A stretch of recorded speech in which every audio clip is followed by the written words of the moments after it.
I mean, I definitely think so. I think anytime you have some experience doing something, you at least have a visual of it. My second year as a head coach was a lot better, a lot easier for me as my first year, as far as just processes and understanding things, and certainly just having a visual of what to expect, whether it be travel, hotel, logistics, responsibilities, whether from media, stuff like this, and then certainly the moment. It's a big moment, but at the end of the day, I don't play. Players play, but we got good leadership on the team and a lot of young guys. This is a very young team, but our leaders have done a nice job of getting them to this point.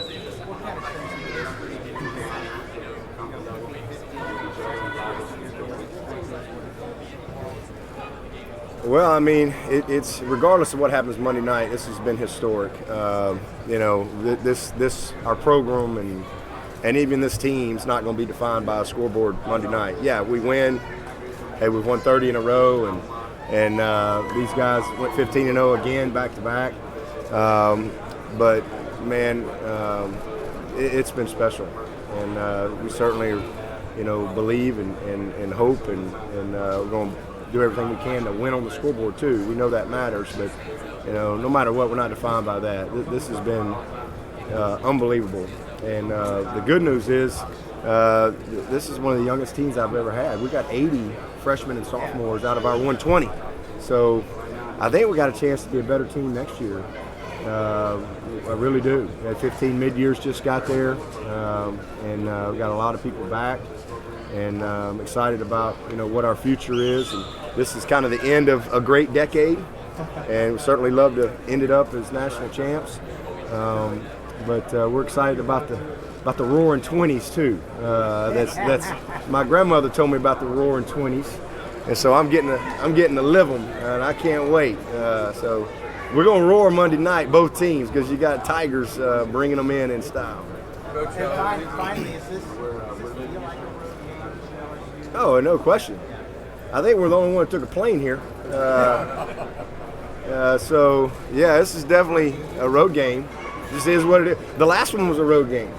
You go out to, it's a long way out there to Arizona, and that was a great football team, and we might as well played it we could have just played it in Columbus, and it made it a lot easier on everybody because it was probably about 80-20, and our fans are amazing. But, I mean, Ohio State, where they got about 60,000 students, got a lot of graduates, a lot of alumni all over the place, and we do too. But we're just we're smaller school, and so it's pretty cool, But yeah, this is definitely a road game. It just worked out that way, and I mean, it's just you don't know these things in advance, but I think that's really cool for LSU. I mean, how cool is that for them to be able to just hop on a bus and ride up the road 40 minutes or so, and it'd be like us playing for the national championship in Greenville. Literally. Coach, Literally. When you walk into the Superdome, do you think about flashbacks of your national championship win with Alabama, or the last time you were here a couple of years ago? Oh, definitely the national championship win with Alabama. That's the last time I've been here for, that was a playoff game. So 27 years ago, and I'm in the same hotel. So it'd be nice to get the same result, but this is it's just an awesome venue. It really is, really cool. And I'm glad we're only here a couple days. And it's kind of that championship mode. We've had the bowl experience. We had a great time out in Arizona, and we're just kind of focused on getting ready for the game now.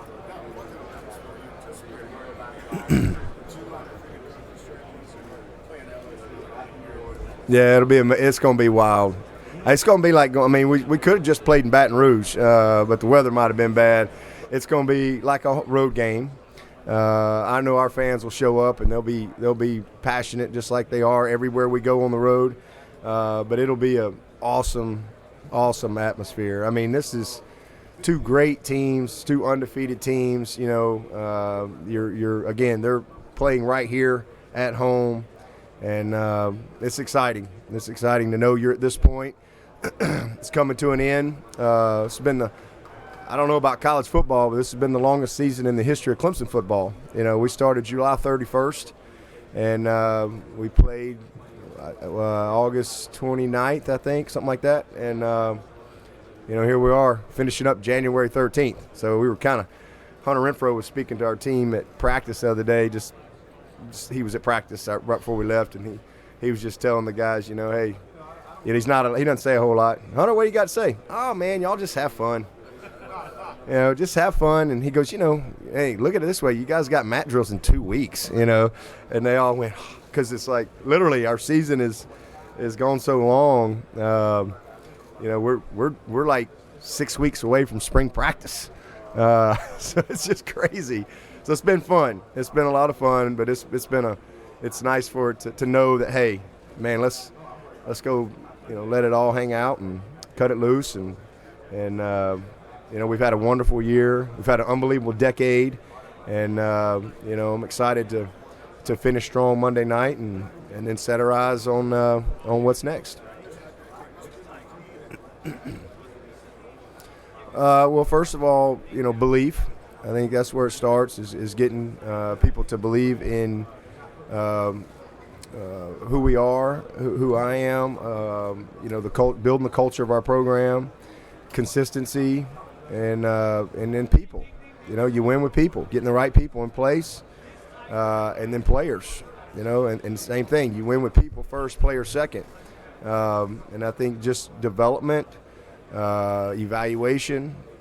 Certainly, this is a game. This is a game that's played by players, and we've been able to get great players, but we've also had lots of great players, like a Hunter Renfro, like a Grady Jarrett, like a Adam Humphreys, like a Tig Willard. We've had a lot of great players over the years that weren't necessarily highly recruited guys, but we developed. We've had, in 11 years, we've had one number one recruiting class. We just had it. We've just, I think, been consistent with our philosophy and our approach, and then we've had continuity, and when we've had changes, been able to get the right people in the right place. And but if I had to say one thing, just belief. From where we started the decade with a vision, and then just stay in the course throughout the time.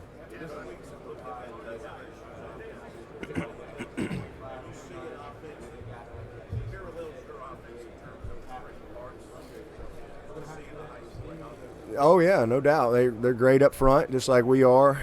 Obviously got a great quarterback, just like we do. Got great skill receivers like we do, and they got great running back like we do. So it's kind of like what we just played. There's really no weaknesses. They're well coordinated. Great scheme. They're 5 out most of the time. A lot of empty.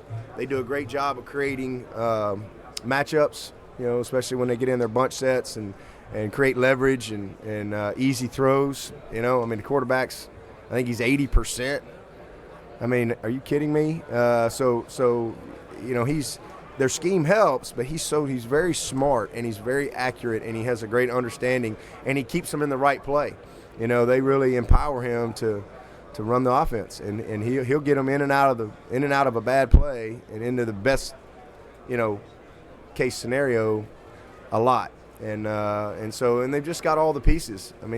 To me, 1, 2, and 6 are special. And 19, they got a bunch of wideouts, but 22 and 81, they're tied in. That's kind of his security blankets, and those guys are problems. They're real matchup problems. 81 is a really good football player. He's physical. They're not a lot of max protection, but when they get in those bunch sets and things, it's almost like being in max protection, because they slam their way out. So they get out, but they've created time, and they've shortened the edges, and so you got to be creative in how you get to him. And then when you do get to him, he creates, and he's just got a great knack for escaping and avoiding the rush. And then he makes huge plays on the move. Some of their biggest plays come from him just scrambling and extending, kind of like us, kind of like our guy. They're really similar when it comes to all that stuff. These are two elite quarterbacks getting ready to duel it out, and really all the same across the board. You change jerseys and helmets that kind of all look the same. I mean, just really, really talented, beautiful football players that are getting ready to compete against each other with a really small margin of victory. Well, we hope we can make them punt at least once. If we can make them punt once, then it'll be a good night for us. It is what it is. I mean, both defenses have a challenge. Both defenses are really, really good, very, very good. But both defenses got their hands full, and so I think the biggest thing is just the quarterbacks are special. You got to just try to not let everybody around them have a great night. I think that's the big thing, and I think both quarterbacks, maybe whichever quarterback just plays good, not great, then that defense is going to win. So it's going to be fun. It's a great matchup, really, really awesome matchup. Two teams that I think have a lot of respect for each other and are both passionate fan bases and want to win. It's going to be exciting. Are they 100%? As far as I know. Let me see. Yeah, I mean, there are no practice problems or anything like that. So, I mean, maybe their toe hurts or something. I don't know. I don't know if they woke up this morning with a bruise on their pinky. Oh, yeah, they're fine. Heck, that's been a month ago. These guys heal up in 2 days nowadays. Yeah, they're fine.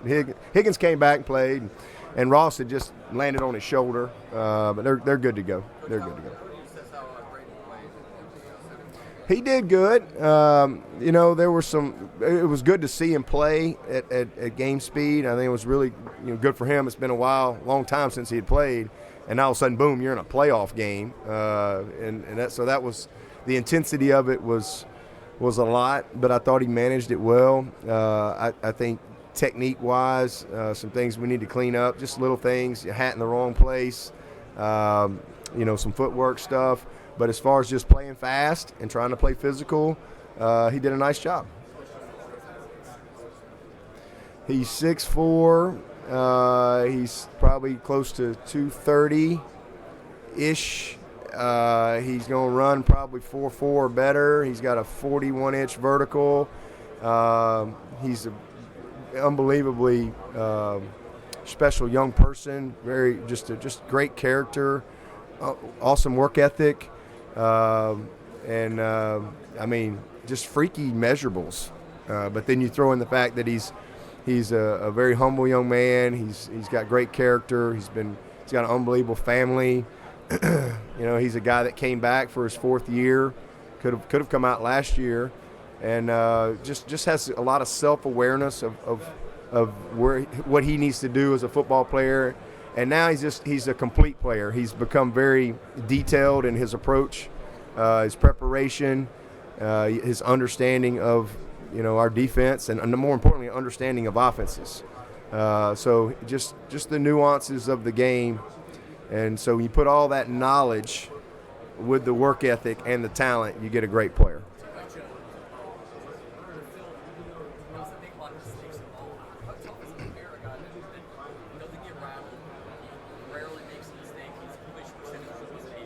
Yeah, you just do the best you can. I mean, it's just kind of, you get to this stage, that's what last year we played Alabama, and I think Tua's completion percentage or his yards per completion was higher, his yards per attempt was higher.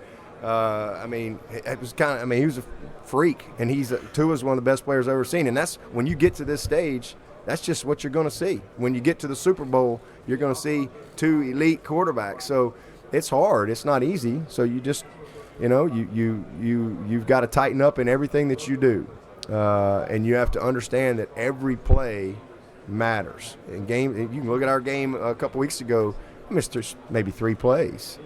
Maybe 3 that we made, maybe 3 that they didn't make, whatever. It's usually what these games come down to, especially when you got 2 great competitors, 2 elite quarterbacks leading the show like we got and what they got in Joe Burrow.